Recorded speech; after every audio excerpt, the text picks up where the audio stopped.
Welcome to Unsportsmanlike Conduct. I'm Greg Wolf, here to talk NBA playoffs. Monday night was wild. What a finish in San Antonio for Game 2 between the Thunder and Spurs. Chaotic, sloppy, blown calls, all hell broke loose. Hell, a fan even tried to grab a player and keep him out of the final play. That takes guts. Steven Adams is a big dude. Things even got crazy in the broadcast booth, where Chris Webber went nuts on the blown call by the refs on what was a push by Dion Waiters, who was inbounding the ball on Manu Ginobili. Here's C-Web. Everyone is upset. That was an offensive foul, a blatant offensive foul. It was an offensive foul, and if I'm Ginobili, if I'm the Spurs, I am upset too. That was chaotic. And yes, a horrible miss by the refs. Dion Waiters elbows Ginobili on the inbound. How do you miss that? In a way, though, I kind of get it. Who would be stupid enough to make that play? With the game on the line, trying to win and even the series on the road where the Spurs are basically unbeatable. It probably caught the refs off guard. Or they weren't even looking for it. Because who would be? It should never happen. Now we understand why LeBron didn't care to have this guy around in Cleveland anymore. But that was only the beginning of what the refs missed. In all, the NBA came out and said the refs missed not one, not two, not three, but a total of 5 calls in the final 13 and a half seconds. That could be historic. First, Patty Mills grabbing Steven Adams' jersey, but if caught, ball stays with Thunder. Second, Manu Ginobili steps on the sideline defending the inbound.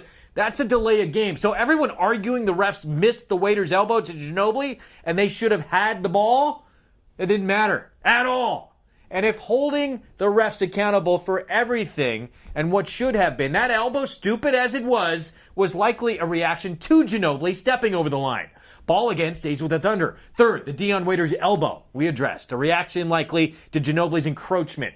Tally, still 2 Spurs infractions to 1 for the Thunder. Ball stays with OKC. Fourth, Kawhi Leonard grabs Russell Westbrook's jersey as Westbrook tried to get free on the inbound. 3-1 edge, OKC, ball stays with Thunder. And finally, LaMarcus Aldridge got fouled under the bucket by Serge Ibaka. But that on a play that everyone's crying shouldn't have even happened, and came after the Spurs got a shot up anyway, and after Manu passed on a 5-footer in the lane, which I still don't get, to kick the ball outside for a 3 when a 2 would have won it for San Antonio.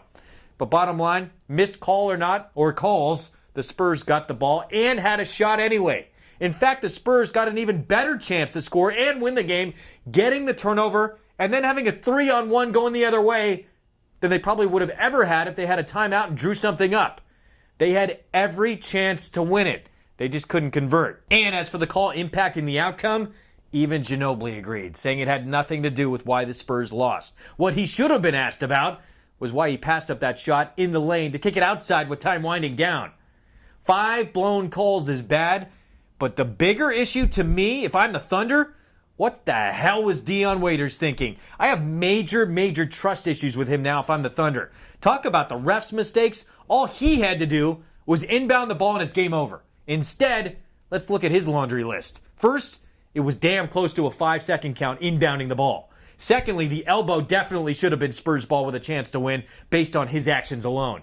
Thirdly, it's one of the worst passes we have ever seen considering situation. An elbow followed by jumping up straight up into the air with no plan, then throwing the ball over Kevin Durant's head into traffic toward the Spurs basket.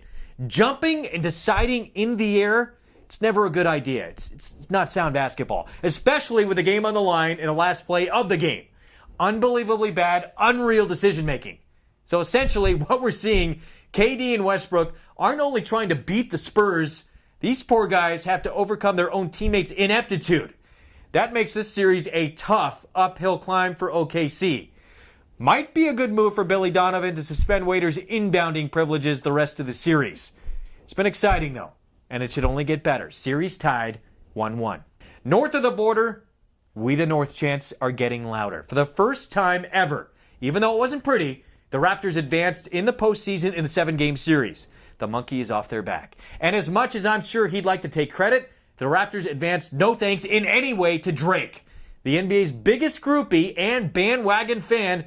Just take a look. Oh, look how happy Drake is. It's like a little toddler gushing from meeting his hoops hero. Oh, here he is again. Okay, this is definitely awkward. Oh, one more time. Yeah, this was back in LeBron's Miami days. Drake gets shut out of trying to celebrate with the Heat for their NBA Finals win. Yes, Drake tried to, but he got shut out.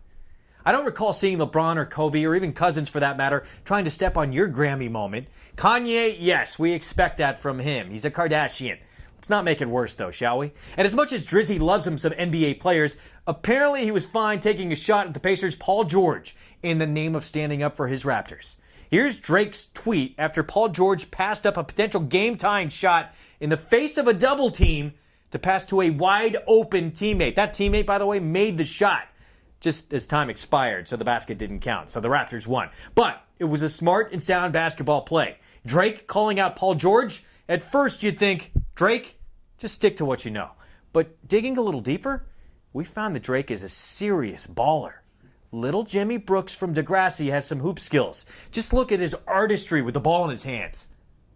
I'm thinking either Jimmy Brooks was deep on that Degrassi bench, or that team got shut out that season. That even makes Teen Wolf look like he has all-star skills. The Beavers would have been favored by 25 against Drake and company. I'm guessing he was the guy that was always picked last on the playground. That would explain the groupie tendencies. It always goes back to childhood.